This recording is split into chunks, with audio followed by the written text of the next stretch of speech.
Good morning student. हम लोग final account से संबंधित पहले भी चर्चा किए थे इससे पहले पूर्व के वीडियो में, जिसमें हम लोग फाइनल अकाउंट क्यों बनाया जाता है और उसमें किन किन पार्टों का समावेशन किया जाता है। ट्रेडिंग और पीएल का भी फॉर्मेट देखे थे और बैलेंस शीट का भी फॉर्मेट देखे थे। ट्रायल बैलेंस से हम लोग संबंधित जो माल को बनाने से संबंधित जितना भी खर्चा था उसको हम लोग ट्रेडिंग में ले गए और इनकम को अब माल को बेचने से संबंधित या शोरूम से संबंधित जितना भी इनकम या खर्चा था उसको हम लोग पीएल में ले गए और जो यहाँ शेष रह गया जिसको बैलेंस शीट में ले गए जो एसेट्स और लायबिलिटीज को रिप्रेजेंट कर रहा था। अब हम लोग आज इस पर एक सम्स करेंगे और देखेंगे कि फॉर्मेट में कैसे हम लोग एंट्री इसको दर्शाते हैं। आइए आपके टेक्स्ट बुक से एक सम लेते हैं। पहला सम्स बहुत ही सिंपल सम्स है। इवन फाइनल अकाउंट ही सिंपल है बट कंसेप्चुअल पार्ट है। हम लोग को रिकॉग्नाइज करना है हर आइटम को। It is related to manufacturing good then it will go in trading account. It is related to showroom या selling expenses then go be profit and loss account. एक चीज हम लोग को दिमाग में रखना है, जितने भी खर्चा और हानि है वो ट्रेडिंग और पीएल में ही जाएगा और जितने एसेट्स और लायबिलिटीज का रिप्रेजेंट करेगा वो बैलेंस शीट में जाएगा, जिसका चर्चा हम लोग कर चुके हैं। अगर आप लोग इससे पहले का वीडियो नहीं देखे होंगे, पार्ट नहीं देखे होंगे, तो उसको देखने के बाद ही आज का वीडियो आप लोग देखेंगे तब आप लोग को अच्छा से समझ में आएगा। Here we have prepared trading account of Mr. Satish Shah for the year ending 31st March 2017। बस हम लोग को सिर्फ ट्रेडिंग अकाउंट ही इसमें बनाना है, क्योंकि पहला सम्स को हम लोग कंप्लीट सम्स नहीं ले रहे हैं जिसमें ट्रेडिंग पीएल और बैलेंस शीट इन्वॉल्व हो। ऐसा ना हो कि बच्चे थोड़ा असहज महसूस करें, इसलिए हम लोग सीक्वेंस से चलेंगे। पहला ट्रेडिंग कर लेते हैं, फिर ट्रेडिंग पीएल करेंगे, फिर बैलेंस शीट। फाइनल हमारा कंप्लीट फाइनल अकाउंट तभी होगा जब तीनों बनेगा, ट्रेडिंग के बाद पीएल और फिर बैलेंस शीट। और तीनों का स्ट्रक्चर मेरा एज यूजुअल सिंपल ही रहेगा। तीनों का फॉर्मेट खोल लिया जाएगा, सिलसिलेवार ढंग से हम लोग आइटम को रीड करेंगे और कंसर्न फॉर्मेट में पोस्ट करेंगे। आइए पहले यहाँ कॉन्सेंट्रेट करते हैं। Prepare trading account of mister Satish Shah for the year ending 31 मार्च 2017। 17 है बट स्टॉक दिया है 1 अप्रैल 2016, मतलब ओपनिंग स्टॉक हो गया। परचेज है, परचेज रिटर्न्स है, सेल्स रिटर्न्स है, वेजेज है, मशीनरी है, क्लोजिंग स्टॉक है क्योंकि ईयर इन का और लिखा हुआ भी है और ईयर इन का बैलेंस भी है, फर्नीचर है, रेलवे फ्रेट है, कैरेज इन बार्ड है, फैक्ट्री एक्सपेंसेस है, मैन्युफैक्चरिंग एक्सपेंसेस है और ऑक्ट्राइज चुंगी है। अब हमको इसमें कहा गया है सिर्फ ट्रेडिंग अकाउंट बनाना है, तो फॉर्मेट हमारा होगा trading account of mister Satish Shah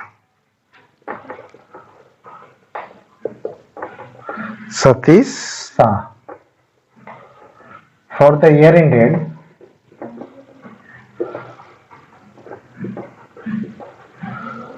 year ended भी लिखा जाता है या आप लोग ईयर एंडिंग भी लिखेंगे तो उसका एक ही मतलब है, मतलब किस साल से संबंधित है।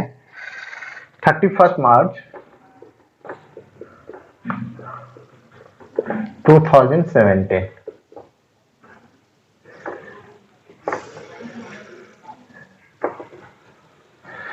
फॉर्मेट हम लोग ऑलरेडी देख चुके हैं और यहां से भी आप लोग समझेंगे। 4 ही कॉलम हम लोग को इसमें बनाना है। इसमें डेट का कॉलम का कोई जरूरत नहीं है और जेएफ एलएफ का कॉलम का कोई जरूरत नहीं है। डेबिट साइड हो गया, ये आपका क्रेडिट साइड हो गया। पहला पार्टिकुलर्स लिखते हैं पहला पार्ट में, दूसरा हो गया आपका अमाउंट रुपीज, फिर पार्टिकुलर्स क्रेडिट साइड का हो गया ये, फिर अमाउंट रुपीज। ये आपका फॉर्मेट रेडी है। डेबिट साइड में जो एज यूजुअल हम लोग का जो सीक्वेंस है 2 से स्टार्ट करेंगे और इधर 22 से स्टार्ट करेंगे। हम बोले थे लास्ट वीडियो में और अभी भी हम लोग उसी पर चर्चा करेंगे, कुछ सीक्वेंस को फॉलो करना, अदरवाइज कोई भी खर्चा को आगे पीछे लिखने से कोई फर्क नहीं पड़ेगा। क्योंकि सबसे पहले हम लोग बैलेंस बीडी लिखते हैं। बैलेंस बीडी मतलब ओपनिंग स्टॉक जो पहले से बचा हुआ है, तो ओपनिंग स्टॉक, फिर परचेज रहेगा, परचेज में उसका रिटर्न को हम लोग एडजस्ट करेंगे। उसके बाद सारा आइटम का कोई सीक्वेंस का हमको जरूरत नहीं है। और क्रेडिट साइड में सबसे पहले सेल्स रहेगा, उसमें हम लोग रिटर्न को एडजस्ट कर लेंगे और उसका बैलेंस शीट। क्रेडिट साइड में ट्रेडिंग अकाउंट में 2 ही आइटम जाता है आपका, या आपका चाहे कि जितना भी सम्स बनाया आप उसमें ट्रेडिंग अकाउंट में क्रेडिट साइड में दो ही आइटम आपको शो होगा, एक इनकम जो सेल्स से हो रहा है और दूसरा बचा हुआ माल जो क्लोजिंग बैलेंस कहलाता है, बैलेंस शीट या क्लोजिंग स्टॉक जिसको हम लोग बोलेंगे। तो दो ही आइटम आएगा। और सेल्स करने का मतलब एडजस्टेड सेल, मतलब सेल्स में रिटर्न एडजस्ट कर लेंगे, और परचेज करने का से एडजस्टेड परचेज, मतलब रिटर्न अगर रहेगा तो उसको एडजस्ट कर लेंगे, क्योंकि हम लोग को एग्जैक्ट फिगर प्रॉफिट चाहिए। तो सबसे पहले हम लोग तो फॉर्मेट के अनुसार भी हम लोग को ओपनिंग स्टॉक सबसे पहले लिखना है। टू ओपनिंग स्टॉक, जितना खर्चा हो डेबिट साइड आएगा, जितना इनकम हो क्रेडिट साइड आएगा। क्योंकि ट्रेडिंग पीएल एक साथ बनाते हैं, मगर इस क्वेश्चन में पीएल नहीं बनाने का कहा गया है। इसी का नीचे का पार्ट, यहां तक सपोज ट्रेडिंग रहता तो नीचे इसी में प्रॉफिट एंड लॉस भी चालू हो जाता है, हेडिंग भी एक साथ लिख लेते हैं, trading and profit and loss account, है ना। तो ओपनिंग स्टॉक आपका है 10,000, ठीक है। देन परचेज है, परचेज आपका दिया हुआ है 50,000, बट परचेज रिटर्न भी है, तो उसको हम लोग इनर कॉलम में परचेज का अमाउंट लिखेंगे और अमाउंट कॉलम में एडजस्ट करके लिखेंगे। परचेज आपका है 50,000 और लेस कर देंगे रिटर्न्स, या परचेज रिटर्न्स लिखे, या इसको रिटर्न्स आउटवर्ड के नाम से भी जाना जाता है 2,000। जितना खर्चा है माल को बनाने से संबंधित डेबिट साइड, माल को बेचने से संबंधित इनकम क्रेडिट साइड में आएगा। तो 48,000 आउटर कॉलम में हो जाएगा, कोई दिक्कत नहीं है। नेक्स्ट आइटम है आपका सेल्स है, तो सेल्स तो क्रेडिट साइड जाएगा बाय सेल्स, इस सीक्वेंस में भी हम लोग सीखे हैं, मगर सेल्स का आउटर कॉलम में हम लोग नहीं लिखेंगे, क्योंकि इसमें सेल्स रिटर्न भी इस क्वेश्चन में है, तो उसको हम लोग एडजस्ट करके लिखेंगे। सेल्स आपका 75,000 है और रिटर्न है, रिटर्न करने का से सेल्स रिटर्न ही, या सेल्स रिटर्न ही लिख लीजिए। सेल्स रिटर्न्स आपका है 3,000। इट मींस आउटर कॉलम में एग्जैक्ट सेल्स से इनकम कितना हो रहा है, बेचे तो थे 75,000, मगर 2,000 का माल वापस आ गया, तो हम 72,000 का ही मानेंगे सेल। फिर वेजेज है, हम बोले कि ये सीक्वेंस फॉलो हो गया, या क्लोजिंग स्टॉक भी आएगा, और उसके बाद हमको आगे पीछे से कोई मतलब नहीं है आइटम में। वेजेज है, मजदूरी है, मतलब माल को मैन्युफैक्चरिंग से संबंधित खर्चा है, वेजेज 1500, स्पष्ट है। नेक्स्ट है क्लोजिंग स्टॉक। क्लोजिंग स्टॉक को तो हम लोग सीक्वेंस में हम लोग का मतलब balancing by balance CD, to balance CD opening stock है, और ये साल के अंत में बचा हुआ माल। क्लोजिंग स्टॉक आपका 10,000 है, ठीक है। नेक्स्ट है फर्नीचर। फर्नीचर यहाँ आएगा, हम बोले थे जितना खर्चा और इनकम है माल को बनाने से संबंधित वो आएगा। फर्नीचर तो एसेट्स है, it is the item related to balance sheet, but इस क्वेश्चन में हमको बैलेंस शीट बनाने के लिए नहीं कहा गया, तो बैलेंस शीट बोला जाता है तो वहां शो करते, बट क्वेश्चन में only they have asked to prepare trading account, तो बैलेंस शीट को हम लोग फर्नीचर को स्किप करेंगे। रेलवे फ्रेट, रेलवे से कुछ माल को मंगाए होंगे, किराया है, तो आ जाएगा to railway freight.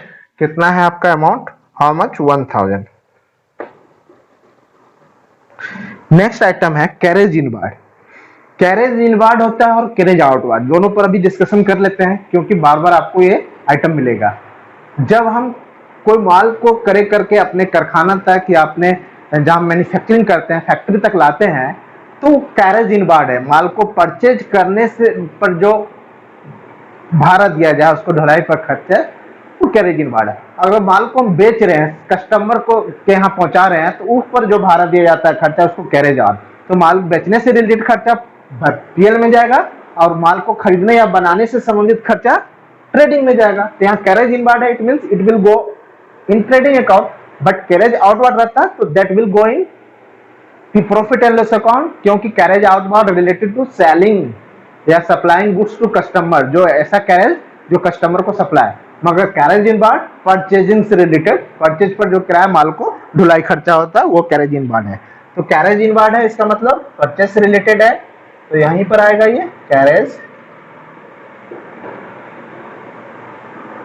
Inward, how much, 100।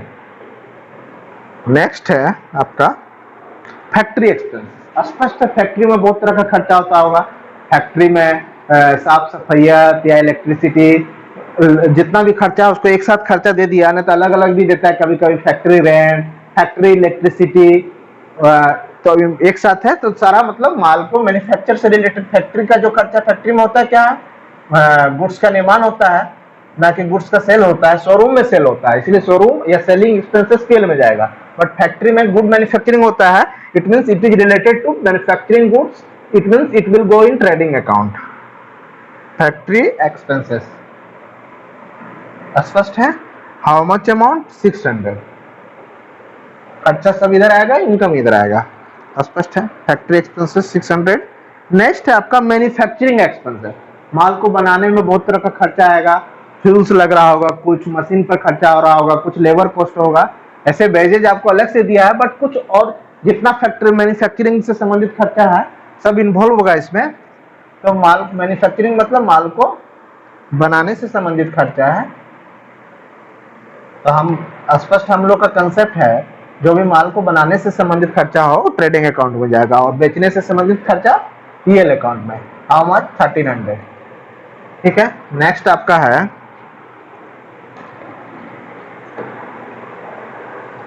Next आपका आइटम है नेक्स्ट इस क्वेश्चन में है ऑक्ट्राय, चुंगी। एक तरह से एक कर है, नगर पालिका कल म्युनिसिपल द्वारा या मतलब हम लोग माल को लाते हैं तो बंदरगाह पर कुछ टैक्स चार्ज किया जाता है, जिसको हम लोग इनपुट टैक्स या ऑक्ट्राय नगर पालिका द्वारा जो चार्ज किया जाता है टैक्स, मतलब नगर पालिका की सीमा में जो गाड़ी घुसेगी माल को लेके, कच्चा माल, उसको टैक्स चार्ज किया जाता है, जनरली उसको ऑक्ट्राय कहा जाता है। तो एक तरह से कर है, और भी माल को करे करने से संबंधित है। तो माल जब तक कंप्लीट होने पर जो टैक्स हो, ए टू जेड खर्चा को हम लोग माल में ही एडजस्ट करेंगे, क्या कि वो मेरे प्रॉफिट से लगा है और वो हो गया कॉस्ट ऑफ गुड्स का पार्ट है, और फाइनली इस पर प्रॉफिट चार्ज करके हम लोग सेल करेंगे। अगर इसको इग्नोर कर देते हैं तो हमको अल्टीमेट लॉस होगा। इसलिए माल से संबंधित ऑक्ट्राय है। इंपोर्ट ड्यूटी भी होता है, एक एक्सपोर्ट ड्यूटी है। एक्सपोर्ट ड्यूटी सेल से रिलेटेड, इंपोर्ट ड्यूटी, ऑक्ट्राय, जितना ड्यूटी है ये सब टैक्स माल को करे करने से संबंधित है। तो ऑक्ट्राय आपका टैक्स कितना हो गया 100। फाइनली सारा आइटम आपका एडजस्ट हो गया। अब हम लोग क्या करेंगे, बैलेंसिंग करेंगे, देखेंगे कि डेबिट साइड ज्यादा है या क्रेडिट साइड। जो आइटम ज्यादा होगा, बैलेंसिंग का वही नियम है, जो ज्यादा होगा वो लिखाएगा। हम लोग इधर भी जोड़ के देख रहे हैं, इधर भी जोड़ के देख रहे हैं, तो क्रेडिट साइड आपका ज्यादा आ रहा है, 82,000 आ रहा है, 82,000, उसी को लिखेंगे। इसका मतलब बैलेंस इधर लिखाएगा, ज्यादा इधर है तो बैलेंस, और क्रेडिट साइड ज्यादा हो तो ग्रोस प्रॉफिट को रिप्रेजेंट करेगा, और डेबिट साइड अगर ज्यादा होता तो ग्रोस लॉस को। तो टू ग्रोस प्रॉफिट, इसको चूंकि हम लोग कहां ले जाते हैं, पीएल में ले जाते हैं, नीचे पीएल बनता ट्रांसफर टू, इसलिए ट्रांसफर टू लिखते हैं, transfer to PL account, profit and loss account. अब इतना को जोड़ के हम लोग और इसको घटा देंगे तो हमारा बैलेंस फाइनली आ रहा है 19,400। ये आपका क्या निकल गया, ग्रोस प्रॉफिट। इस क्वेश्चन में आपका फर्नीचर जो था, वो मशीनरी जो था, वो एसेट को बोध करा रहा था, बैलेंस शीट में दिखता। अगर इसी में हम लोग को पीएल बनाने में बोलता तो इस ग्रोस प्रॉफिट को हम लोग कहां ले आते हैं, यहीं पर हम लोग by gross profit be transfer from लिखते हैं, ट्रेडिंग अकाउंट या पीएल है। अब पीएल का आइटम को एडजस्ट करके वहां से हमको नेट प्रॉफिट निकलता है, नेट प्रॉफिट को बैलेंस शीट के कैपिटल में एडजस्ट करते हैं। But only ask we have asked to prepare trading account, it is the final आपका फॉर्मेट प्रेजेंटेशन है। अगर क्रेडिट साइड ज्यादा हुआ इसलिए ग्रोस प्रॉफिट आया, डेबिट साइड ज्यादा होता तो ग्रोस लॉस आता है। तो इससे संबंधित ट्रेडिंग अकाउंट से संबंधित आप लोग क्वेश्चन को करेंगे। अब हम लोग जो नेक्स्ट क्वेश्चन लेंगे, ट्रेडिंग और पीएल को मिला के लेंगे, और उसके बाद नेक्स्ट क्वेश्चन हम लोग तीनों चीज आ जाएगा, ट्रेडिंग, पीएल और बैलेंस शीट। फाइनल अकाउंट तीनों मिला के होता है, ट्रेडिंग, पीएल और बैलेंस शीट, है ना। It is the part of final account, trading account. हम लोग ट्रेडिंग अकाउंट सीख गए, और इससे जनरली जो प्रॉफिट प्राप्त होगा उसको हम लोग ग्रोस प्रॉफिट कहेंगे, या जो लॉस होगा उसको ग्रोस लॉस, और इसके बाद जो नेट पीएल से जो प्रॉफिट निकलेगा उसको नेट प्रॉफिट कहा जाता है या नेट लॉस। आप इससे ट्रेडिंग अकाउंट से संबंधित बहुत सम से आपका टेक्स्ट बुक में आप लोग सॉल्व करेंगे। Thank you.